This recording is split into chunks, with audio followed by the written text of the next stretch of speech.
in a couple of weeks. So let's get to some other things when it comes to the Big 12. This is the schedule for this week, and thank you for those who are already in the chat room and also the text line available, 254-339-1122. Friday night, Cincinnati, who played very well but lost to Oklahoma in their Big 12 opener at home, on the road in Provo against BYU.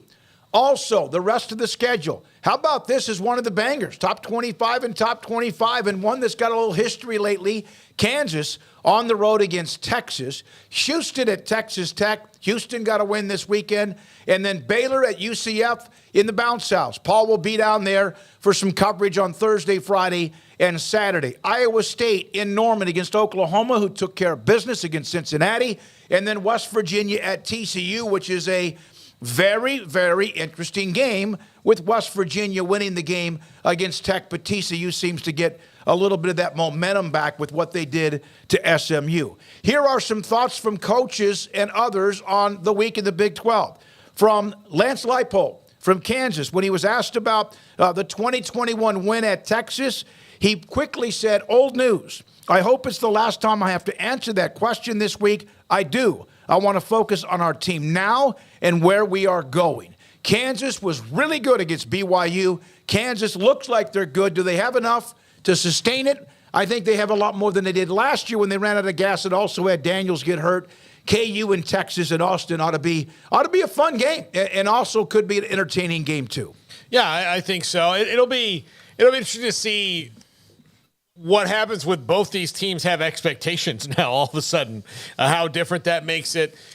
This is the first time, though, in the Kansas and Texas, Kansas has a bit of Texas's number thing, that Kansas will roll into Austin with a fan base that is aware of what can happen, good or bad. I think that might make things a little bit different atmosphere-wise, and a Texas team that doesn't appear to be sloppy and lazy.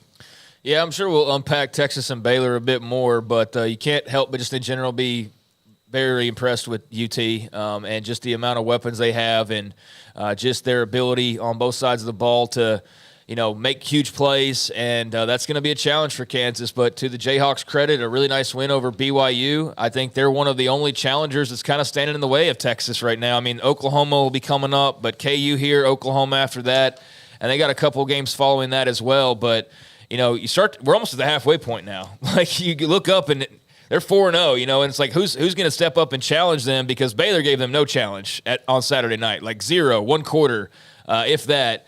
KU, I think, will be able to give them more of one, but that's still going to be a tough task for the Jayhawks. But, yeah, they had a great win over BYU in a really tough, hard-fought game, so that should be fun. And, I'm sure Texas is, as much as Leipold's saying, well, we don't want to hear about 2021's result, and I think it would be silly to be talking about that at this point.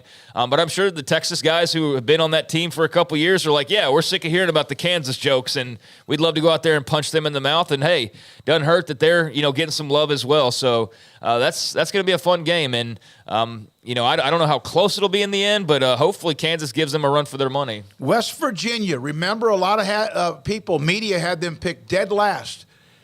4 games into the season, they ranked number 1 in the Big 12 and number 7 nationally with a couple of different stats that mattered. Third down defense, 25% conversion.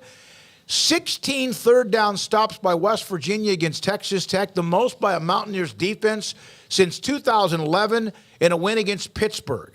And so their defense is playing stingy. That, of course, will get tested with what TCU brings to the table. So there's a defensive nugget from West Virginia.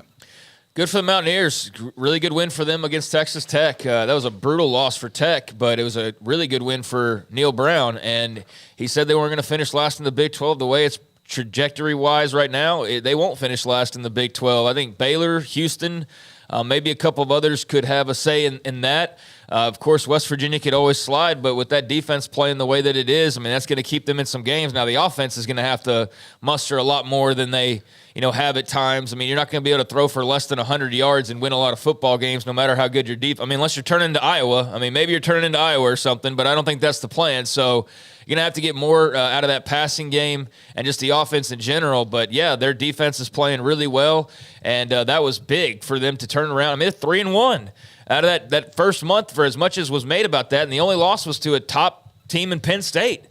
in Happy Valley. So this has gone even better than it possibly could have been expected, in my opinion. I mean, maybe you had them at 2-2. I know I didn't have them at 3-1 at this point. I had them at 2-2 at best. Yep. And I don't think I had them beating Tech. But obviously Tech's not what they've, or they're not what we thought that they might be at this stage. And they weren't even that with Shuck was healthy. No, they weren't that with Shuck either. But I do hate that for them that he's hurt again.